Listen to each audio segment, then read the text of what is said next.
O'rinova Yulduzxon Nabiyevna bo'laman. SKV Krasniy Volchanka bilan dermatologiyazit kasalligi bilan kasallandim.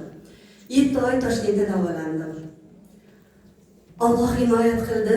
Narmonjon opani avtobusda yo'liqib, o'sha oxirgi ukollarni olgandim men. Rituximab degan gena injener ukoli bor ekan.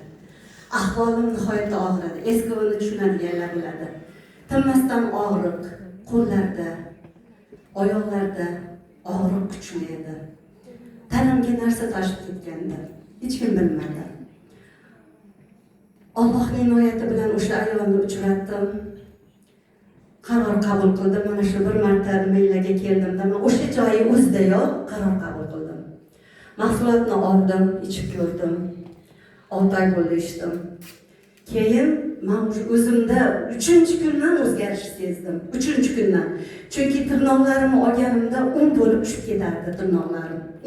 Uni o'zim bilaman. Sizlarga ertak bo'lishi mumkin. Rangim sarg'ayib ketgan, ahvolim og'iradi. 3 kunda sezdimmi, vujudim bilan yopishdim o'sha mahsulotga. Tinmasdan ichdim. Lekin unda ham Barnojonga udarli dozada beraylik Yulzopa, siz tezroq yaxshi bo'lasiz dedilar. Men qo'rqdim, chunki eski bu kasallik remissiyada bo'lsa uyg'onib qolsa nima qilaman degan fikr bor edi. Yaqinda Toshkentga borib keldim. Yana qayta analizlar topshirdim. Allohimga beadad shukrlar bo'lsin. Analizlarim yaxshi chiqdi. Kreatinin degan narsa bo'larkan qonda, o'sha narsa normaga tushib qoldi. Vrachim hayron qoldi. Ham professor davoladi meni, ham uning shogirdi.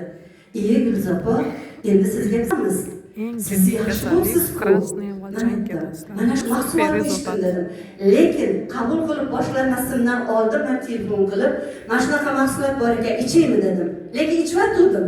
O'sha vaqtda men so'rabman, ichvatdim. Prosta yaxshilab bilib olgim keldi. Ular nima deydi? Keyin onalarga ichirgan ekanlar, vrachim, iching Yulzopa, juda ham yaxshi mahsulot. Allohdan, shifo Allohdan. Lekin meni kasalim eski bu tushuninglar. Bu immunitet o'ziga, hujayralar o'ziga o'zi hujum qiladigan kasallik ekan. Qarang. Mahsulotga gap yo'q. Men shunchalik mana bugun ko'rdinglar, o'ynadim, ko'nadim. U narsa yo'q edi menda. Ketaman degan fikr bor edi faqat.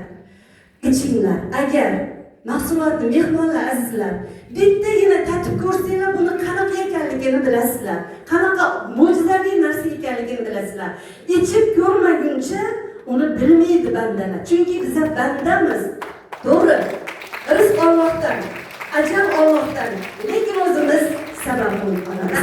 Mana shu ayolga Darmonjon opaga o'z minnatdorchiligimni bildiraman.